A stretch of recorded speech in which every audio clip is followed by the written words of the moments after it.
দোয়া মাহফিল সহ নানা আয়োজনে সারা দেশে পালিত হচ্ছে শহীদ প্রেসিডেন্ট জিয়াউর রহমানের ৪৫তম শাহাদাত বার্ষিকী। সকালে চট্টগ্রাম নগরীর ২ নম্বর গেটে বিপ্লবী উদ্যানে ফুল দিয়ে জিয়াউর রহমানের প্রতি শ্রদ্ধা জানান চট্টগ্রাম সিটি কর্পোরেশনের মেয়র ডাক্তার শাহাদাত হোসেন। এ সময় ছাত্রদল, যুবদল, স্বেচ্ছাসেবক দল সহ বিএনপি ও অঙ্গ সংগঠনের নেতাকর্মীরা উপস্থিত ছিলেন। পরে জিয়া স্মৃতি জাদুঘরে আলোচনা সভার আয়োজন করে জেলা প্রশাসন। এদিকে বরিশাল দক্ষিণ জেলা বিএনপি নগরীর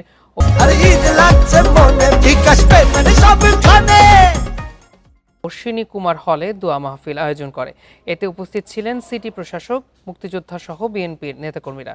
রাজশাহী মহানগর বিএনপির দলীয় কার্যালয়ে জাতীয় পতাকা ও দলীয় পতাকা অর্ধনমিত রাখা এবং কালো পতাকা উত্তোলন অনুষ্ঠানে উপস্থিত ছিলেন ভূমিমন্ত্রী। এ সময় শহীদ জিয়াউর রহমানের রাজনৈতিক আদর্শ, দেশ গঠন ও উন্নয়নে তার অবদানের কথা স্মরণ করেন বক্তারা। এদিকে বগুড়ায় ৫ দিন ব্যাপী কর্মসূচি ঘোষণা করেছে জেলা বিএনপি ও সহযোগী সংগঠনগুলো। সকালে নবাব বাড়ি দলীয় কার্যালয়ে কালো পতাকা উত্তোলন ও দলীয় পতাকা অর্ধনমিত রাখা হয়।